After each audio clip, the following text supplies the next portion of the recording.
I'm Christian. Doing a couple of interviews with some local musicians I'm pretty close with, specifically within the Northeastern community. Today I got with me Joe. Hi, I'm Joseph Kim, otherwise known as Joe Sung-Rae. I'm a hip-hop artist here in Boston. I've worked very closely with Christian on a number of different projects, and I'm happy to be here. Cool, thanks Joe. And I'm also here with Gatch. Hi, I'm Gatch. I'm strong, and I'm an indie artist based out of Boston, Massachusetts. Imagining that's your Tinder bio. It's like, I'm strong. That's what you say in the mirror every morning. It's like, I am strong, I am confident, and I can do this. So both of you just released major albums. Joe, you had Happy Boy. Yeah. It was a very introspective alternative hip-hop album. Very nostalgic, very reflective. And Gatch, yours was arguably just as reflective. Life from Zhang's really different direction, but still just as groovin'. And both Thank you. top quality. But both felt very personal. What is it like kind of putting yourself out there on a personal level through your art? You know, is it something you're thinking about as at the writing level, or is it something like you kind of produce the thing and then you kind of look back and see how it relates? I think for Happy Boy, my approach was basically I just basically wrote a bunch of songs. At that point, the previous album was more an amateur kind of approach to my songwriting, and it was something just to put music out there to establish myself a bit. And then Happy Boy was an opportunity for me to really hone in and focus on certain aspects and themes. It helped that when I wrote each song individually, I was in that same mindset when writing it, like emotionally, mentally. And so that inadvertently just created this overarching theme that I could just restructure and like basically call and unify into a single project. Yeah, Zhang's is a little weird because it was a long time coming as a first project, and so some of the stuff's older, but I think generally I try to just tell stories from my life. And sometimes there's, details where as you're about to put it out, you go like, oh, kind of bearing it all to the world here. But I mean, that's art, and it's, kind of just something you have to deal with. It definitely, I get questions like, who's this about? Or wait, when was this happening? And you just kind of, my general approach is like, I try not to explain songs too much on a content level, just because I want everyone to be able to put themselves in it. And so that also saves me some of the pressure of being like, this one's about this girl I went to high school with. I think it's interesting because like listening to Life from Zhang's there's a lot of stuff thematically going with like composition wise, more like I think lyrically you've done a great job of like having people like kind of making it a little bit more open-ended, but like there's so much emotion in the music itself, and that I think is like a common thread in it. It's not like, yeah, I have many pages of me just like frantically writing different song orders like over and over and over and over and over again to try and determine what would feel like it was connected. But I sort of looked at it as like this is a day and tonight thing, which is not, super overt, but if you listen across, it goes from like brighter to darker and darker and darker, and there's a sunset moment. That was sort of the way to tie it all together. It also helps that like, especially with this one, it was all pretty much me on the writing side. So that helped keep stuff and a lot of it's from the same period of time. A lot of it's the same general subject matter, and half the album's in the key of G. And so like there's stuff that can connect it. We got lucky, it wasn't a ton of forethought into trying to connect everything, but it seemed like it meshed, which was good at the end of the day. Yeah, no, I think you did a great job of making everything sound deliberate, but still feel very candid.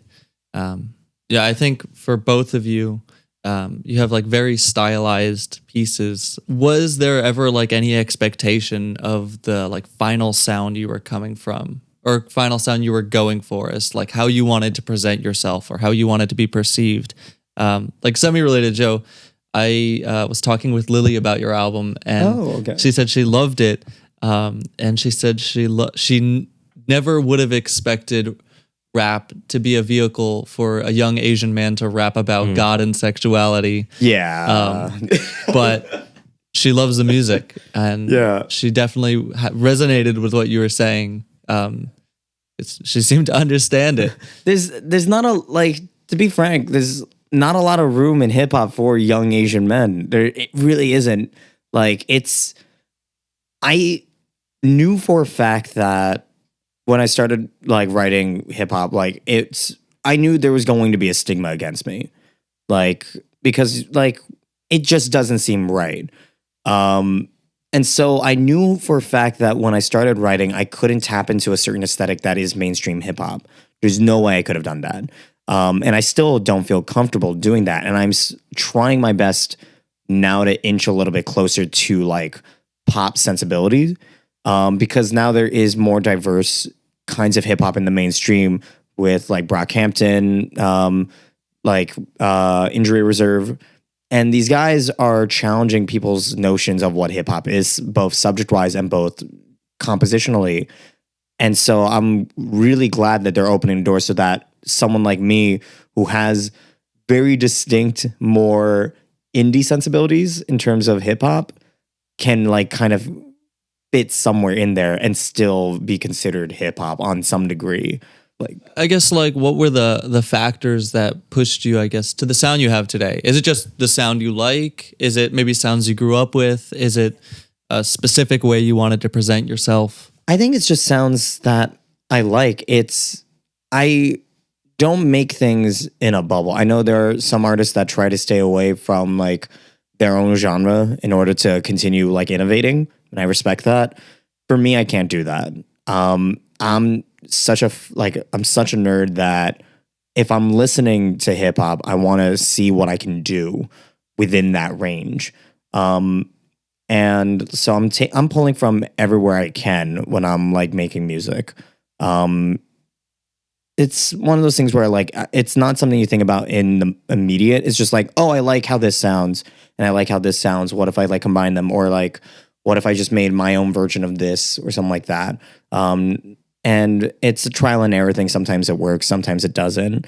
But I don't try to limit myself in terms of like, oh, what about like this genre wouldn't work for me? It's just like, what can I pull from anything? Yeah.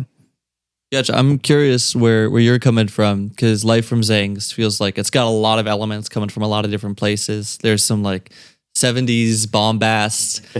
There's some like very contemporary singer-songwriter kind of sounds coming out. And it feels like there is, some vocabulary going around with like funk and a little bit of hip hop, especially on the production end.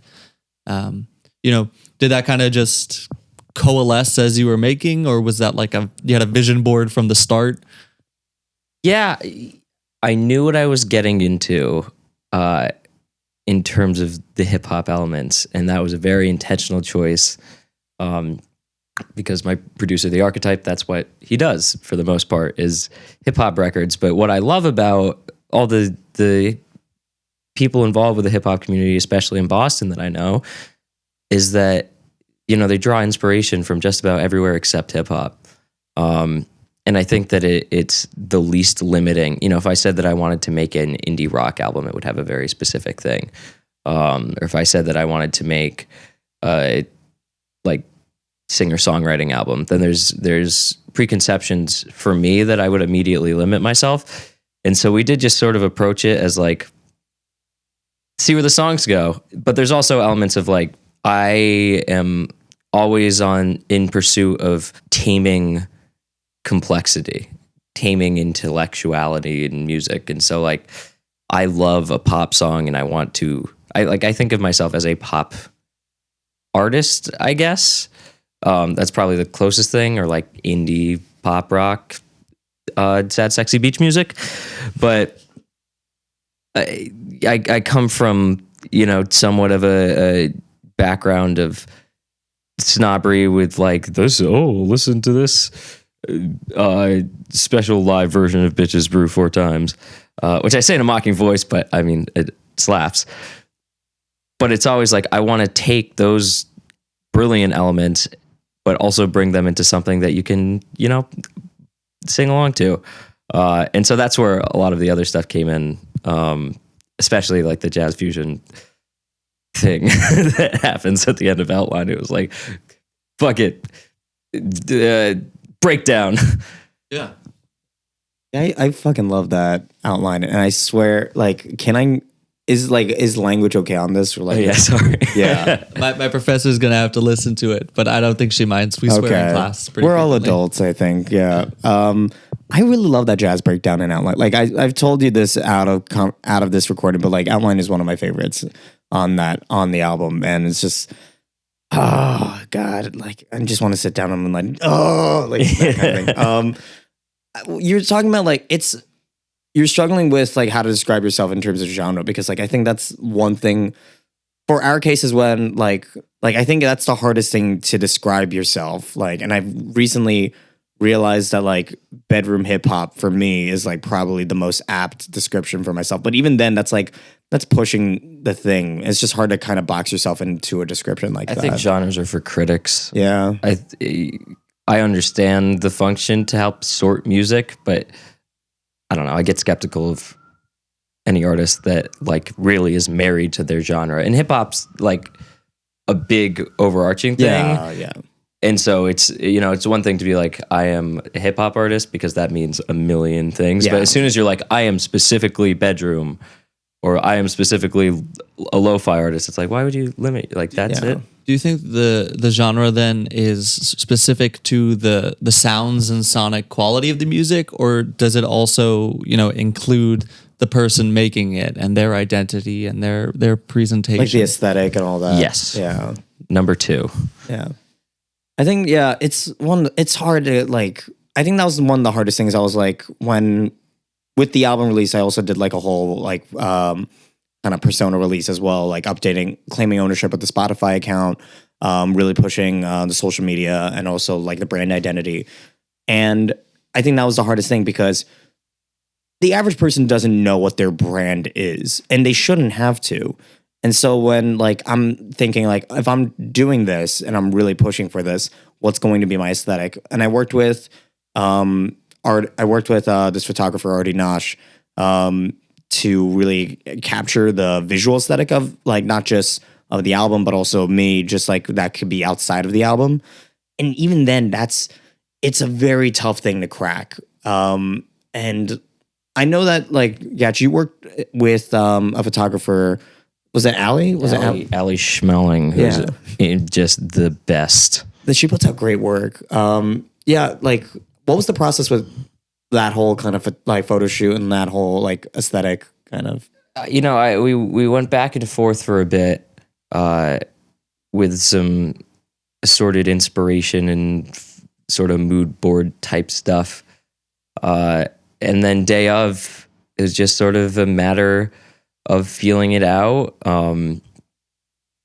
And, they do a really good job to encourage you to be weird and reach, because I think generally in photos, like I just tend to resort to like two faces.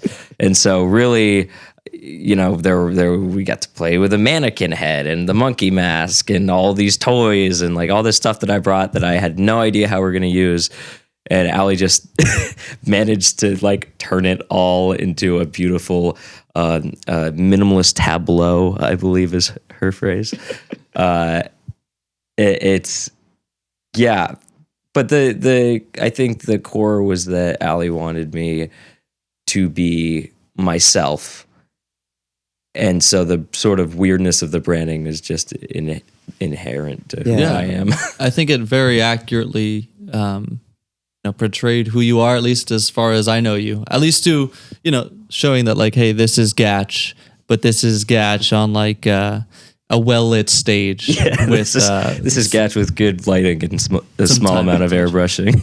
Yeah, but like Joe, I know that like before your photos, you had shaved your head for a music video, and even as far as I know you, like I've worked with you very closely, but the photos that I saw come out of that shoot, I think portrayed a Joe that I really rarely see. Yeah. And Tough, bro. Thank you. yeah, no, they look great, and I think they definitely fit the sounds and mood of the album.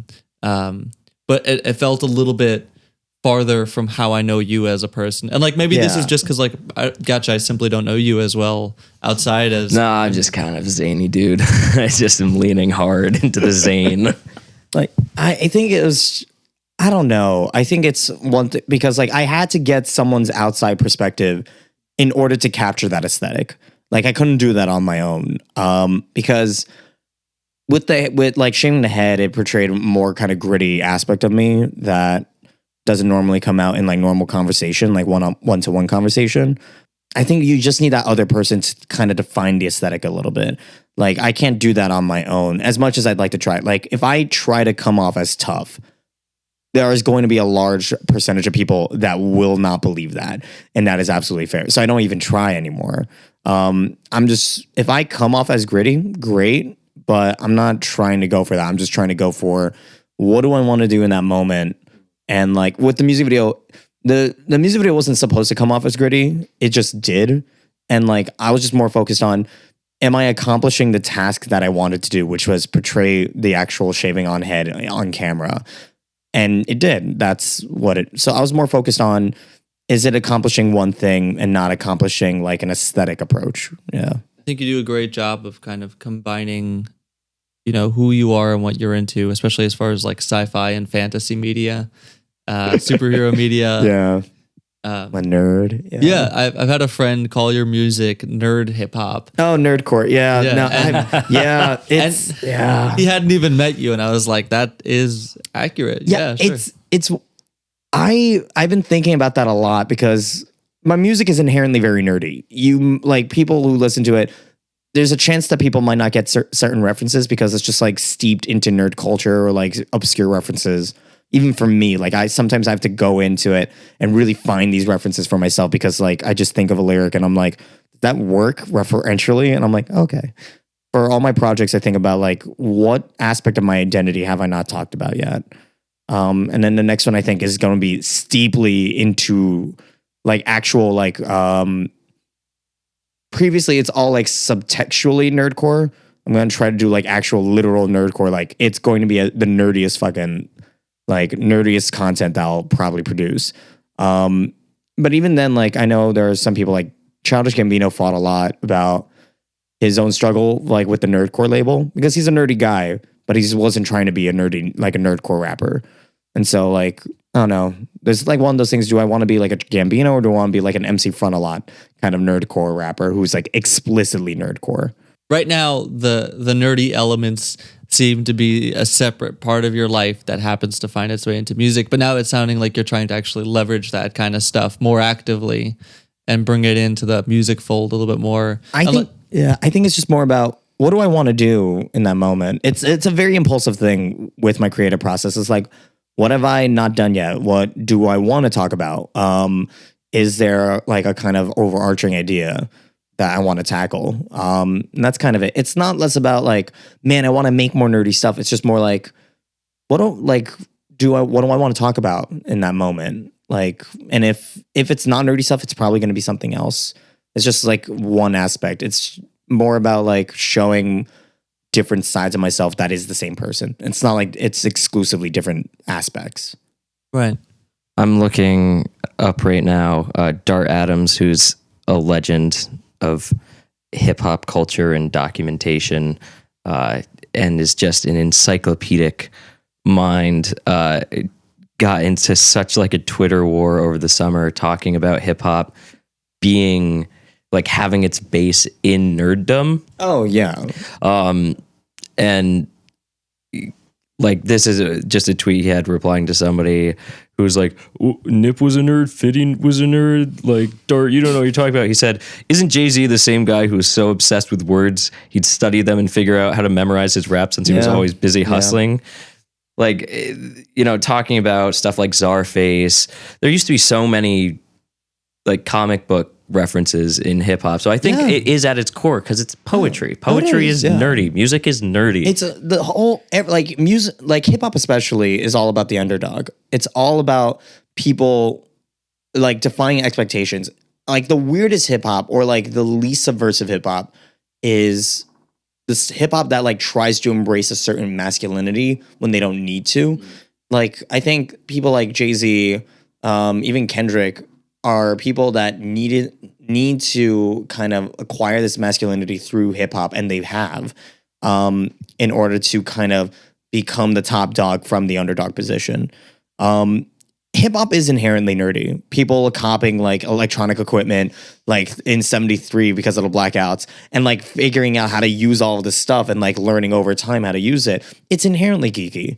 And people who say it's not, like they're just really ignorant in terms of why are you so afraid of being called a nerd? Exactly. This is in 1983. The age of the geek. It's age of the geek right now. Like people are being more nerdy than ever before, and people are loving it. And what's that? There's a line from Parks and Rec where I think Ben Wyatt's like, "You're calling me a nerd? That means you missed the zeitgeist." Yeah. Okay? Yeah. You mentioned hobbies as one of the first questions. Like any hobbies outside of music. It's a weird thing because like just for reference, I'm a media and screen studies major. This is my last semester in Boston, and I'm going to be pursuing a career in video probably. And so for me, I see music as a hobby as it is for myself. Like unlike some of my friends who I respect so much for pursuing music on a professional level, like 24/7. I'm looking at other creative outlets in order to not only express myself, but also to earn that income. And so it's a weird thing where like I'm on that edge between how far am I taking this music career seriously, and like where am I focusing like my life on other parts. I mean, I've seen you leverage your media screen skills to basically fund a lot of the budget of the last album. So I mean, it seems like at least in that context, the priority is maybe the music. But I guess going forward, you have been taking on a lot of projects that put you more in using your media screen skills as far as making music videos for other artists. Yeah. But I've also seen that kind of work back to music again, because now you have a community with like leeway with other artists that you can now work with in a different context. Yeah, I think I'm just a nerd. Again, the reason why I went into media and screen studies is because I love media. I love content and I love stories that people are trying to tell, and regardless of the medium itself. And so I think it's just, I want to hear what stories people want to tell, and if it's good, then I'm down for it. If I like it and if I'm rocking to it, then I think that's what matters. So that's why music to me, because Boston has especially Northeastern, has such an abundant music community that I was like, I want to tap into that, and I want to see how people are expressing themselves, and I want to see how I can fit into that picture. Gatch, I had no idea until I think your post a couple days ago on social media that you have almost like a streetwear or apparel line. I do. Where did that come from? I mean, I'm sure it took a spot on the back burner while you were working the album. Yeah. So it's called Love Locals. I started it at the end of my senior year of high school because I had a bunch of friends that were selling their art. It was like, you go all year and you do all this stuff in class, and at the end of the year, they'd let them sell it. And I remember looking at all these great pieces and just being so depressed that that's it. Like, you sell it, it's gone, you never see it again. Maybe you scanned it, but other than that, that's all. And I got to thinking, I was like, how can I do something that lets my friends get paid, but also, gives them an outlet to create art? And so that's where it came from. And I settled on shirts because I was like, oh, this could be a fun thing. Not a moneymaker for me. Never will be. the way it's structured, and that's kind of the point. It's a pretty cool thing, though, to get to pay people for their art. The consequence of that, though, is just no free time ever in my life. So there's a trade-off. Do you see? Because I see Jason is selling merch, I think, through you. Yeah. I've been seeing that. Put some Morrison stuff up. Jason Put some Joe Sung-Rae stuff up. Just okay. let me know. So I was thinking, like, are there any hobbies? Because I think both of our side projects are that they are projects, and they're out there either promoting other things or promoting other people, I think, which is nice. Are there hobbies that you have that are strictly just for you? They're not made for profit. They're not made for kind of like commercialization. It's like, what's something that you just like to do on the side? Yeah, so this was something, especially the end of my co-op, I was working 2 jobs. So I was doing like 70 hours a week and recording and trying to keep my LLC in existence. And I just had this realization of like, wait a second, I don't have any hobbies. Yeah. And I like called my mom and I talked to her about it. I love to play music. I love to play the guitar. It is my favorite thing in the world. But it's impossible to do it without an air of like, I need to get better for career purposes. And lately I've been better at stepping back and just kind of like having fun with it. But it's hard. I mean, you got to find something that has no bearing on anything. And I have a really good way of there's turning no anything end game. I do. Like there's no end game. You're just doing it in that moment. Like I think about it and like it's hard. It's really because like you watching YouTube videos doesn't count. Yeah. Like going online and like just consuming content is not a hobby. Like my girlfriend, she has the same problem where she like doesn't seem to have a hobby because she's busy studying and all that. And she's like, I like to read. And I'm like, reading's not a hobby. is watching movies not a hobby? I wouldn't say though. I wouldn't say a movie enthusiast. Like I'm a movie enthusiast. I'm not going to call that a hobby. I feel like knitting is a hobby. And you need to be active. Really want to knit. Yeah. Like I think knitting is a hobby. Anything crafts wise is a hobby because you're active in that role. But like because anything passive, you're still passive. You're just a consumer in that regard. Reading's pretty good though, I would say. Reading's not bad. It's a step better, but like I would say for me, like something I do is kayaking. Whenever I get an opportunity, I like to go out and kayak. I would say that's a hobby. I can't say I'm reading a book and say that's a hobby because I'm such a passive participant in it. I'm like, yeah, there's no, like, I'm not gaining any I'm not gaining any skill from it. I'm not getting any not doing anything. Or on the flip side, I run into this with listening to music a lot where it's not, you do something passive. Like if I read poetry or I listen to music, I cannot turn off what can I learn from this part of my the brain? analysis part. Yeah. And it drives me nuts. Like only with certain albums that I've just like listened to a million times or it's like, I get what's happening. Can I kick back and relax? Otherwise, it's just like my brain is on fire and I'm trying to pick out every element and like that. It's important to have those moments of clarity where you go, this doesn't count as relaxing. You're not actually relaxing at any time. You've been doing this thing on Instagram where like I've noticed that like your list, you have like a queue list of albums you're listening to, and then like you like kind of give like short reviews and stuff like that. Like how did that start? And then like what's going on with that? Well, I got this has been quite the point of contention in my life because I just put up a thing that I'd never listened to Bon Iver or Tame Impala, and it was just war.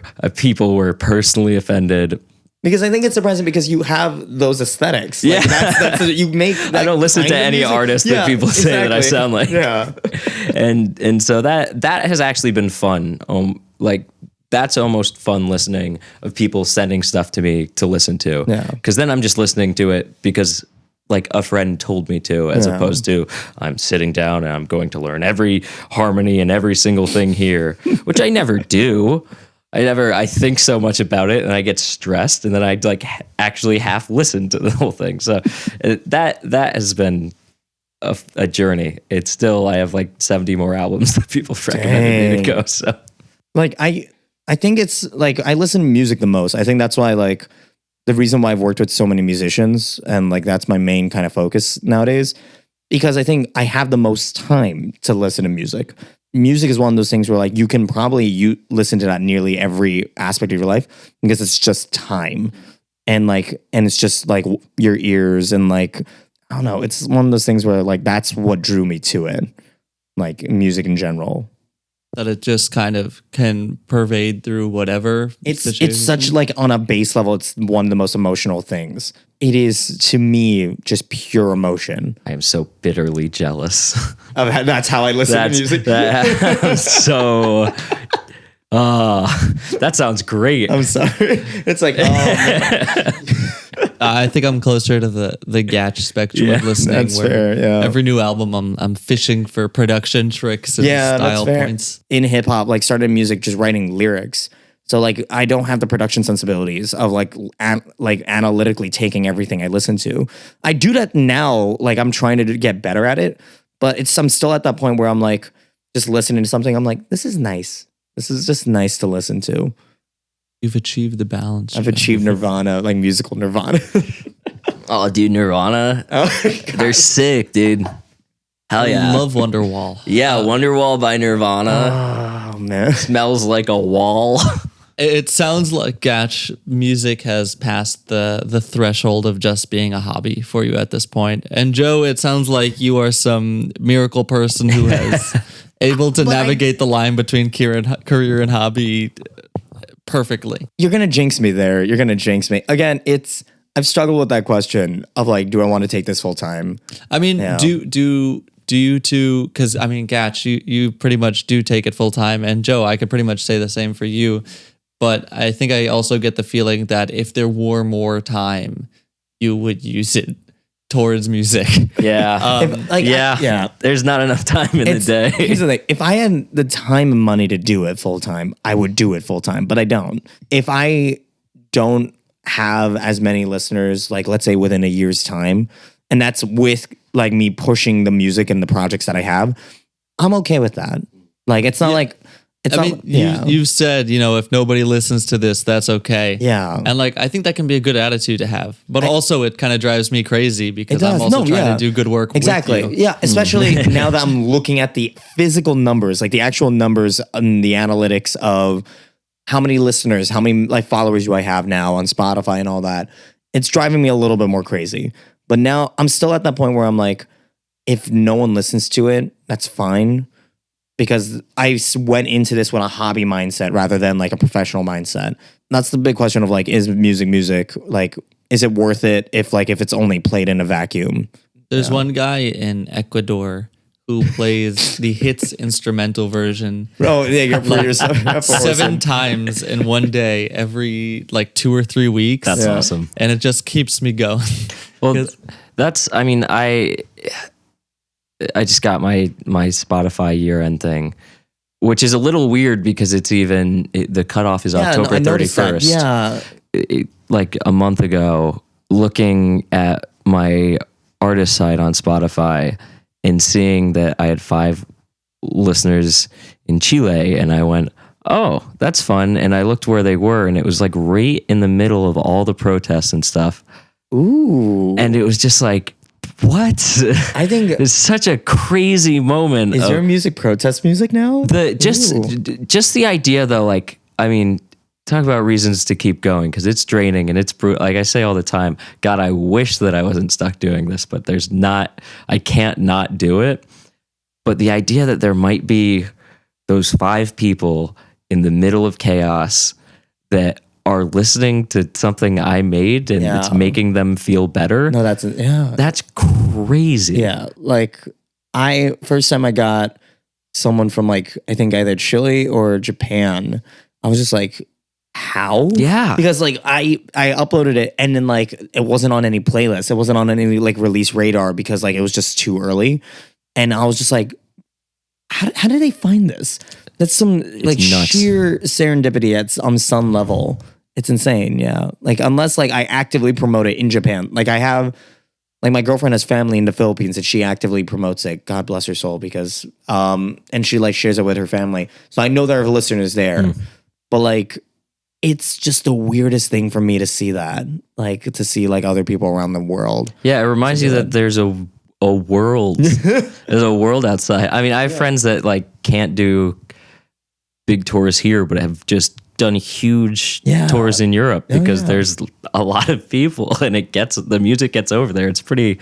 It's very crazy. It's insane. Yeah. Well, you mentioned, and I did an interview with Isaac, and he mentioned a similar thing, I think for different reasons, but that you feel like you almost have to do this. Like there is no choice. Is that like, I've sunk too much time in already, like this is it? Or is it more like, for my own well-being, like music is so close to me that if I didn't do it, I wouldn't be who I am, like, or something else. The key there is like at the end of the day, like putting out this album, I just wanted to have it for me and for my family. And there's a whole mortality crisis that I won't go into, but that was also, I want to leave something behind was a big element of it.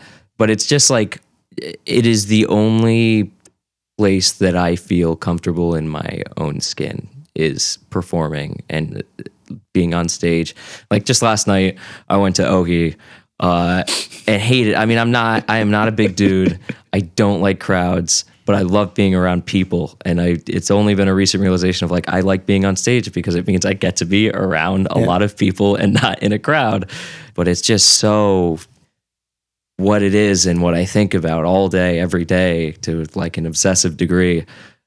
And so it's just like, oh shit, I guess I'm doing this. I figure it out as I go. But it's also fun. It's so fun. And it's fun to have your friends up there and make something on the spot with them is like, that's only there for the moment. That it's perishable and it will not happen again. And that's so like it's so cool. It is the coolest. There's a really big value in the moment. Yeah. Intimacy. Yeah, it makes you appreciate every second more because you realize like all the things that can happen in a second. And I've seen that in my life now is like things can go wrong so fast and things can go right really fast.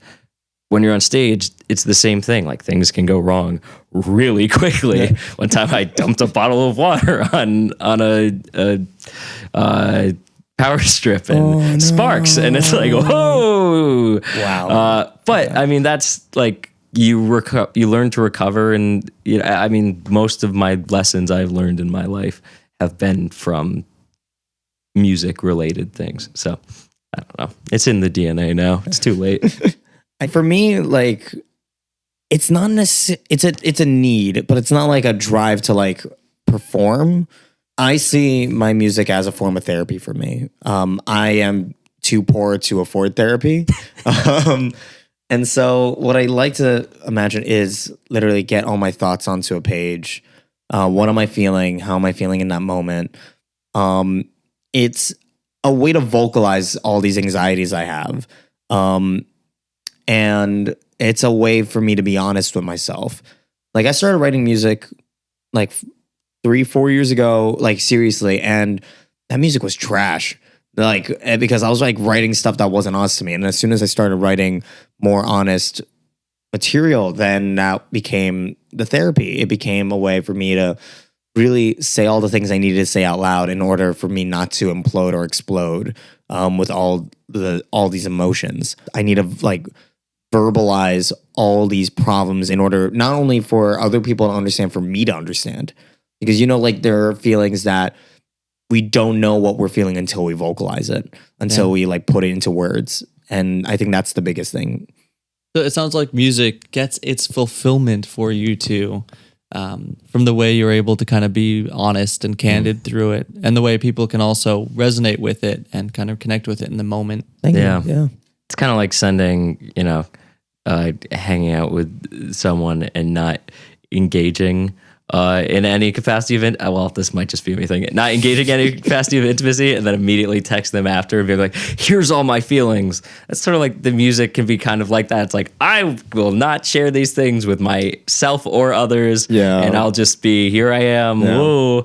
And then like I can later, when it's dark and it's cold and I have a candle, can write like as a scribe. I'll grab my quill and I can say how I really feel, and then like maybe I'll say that in the song, and I'll sing a really sad song, and then I'll be happy after because I got to actually express that. So. Because I feel like once you put it onto page and you start like performing it or like recording it, you move on from there. And I think like you finally put it out there. It's sort of like it's have you ever like seen like that therapy method of like put all your feelings into a piece of paper and then just throw it away. I'm like, okay, yeah. I think there definitely is a catharsis with that, especially like for me when, a lot of the music I'm still working on that you see on the wall behind you, I wrote probably at least a year ago, most of it. And I was a very different person back then with problems I feel I've definitely come closer to solving. So being able to release those songs feels like a way of fully moving on from where I was. Like having a bird stuck in your shirt. Yeah. It's nice. You're trying to get it out. You can't figure out how to, like, I'm trying to do this button, and then eventually when it gets out. I got like 6 birds in the shirt. How often have you had birds stuck in your shirt for you to come up with that image? I just, I don't want to get into the details.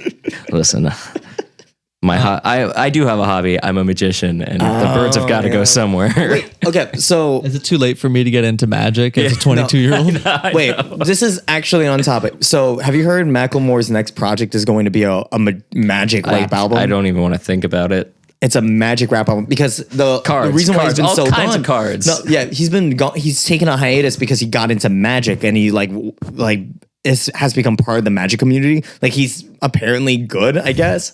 And like he's gonna dedicate his next album to magic and all that. And I'm like, Sleight of Hand could just be a super hard song though. Oh, that's super hard. No, but like I'm also imagining instrumental wise, like what? Just glitter? Like Wand you can hear all the glitter. Like, yeah, I'm like, okay.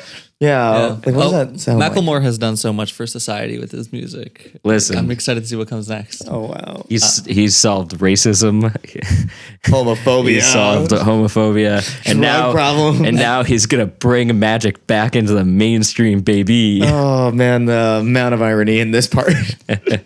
Oh man. All right, we've taken a sarcastic turn and we're about to hit 50 minutes, which is 20 minutes longer than I anticipated. This is just a podcast at this point. But Isaac already called me out. He's like, if anyone is starting a podcast, it was going to be you. We don't need that. Are you going to upload these outside of this podcast, outside of this research project, or no? This has been going pretty well, and if I can get the production sleek enough, probably. Yeah. I kind of want to. And now, a word from MeUndies. No, but in all seriousness, if you go to squarespace.com and use Wix, use the promo. Listening to endless comedy podcasts would come in handy today.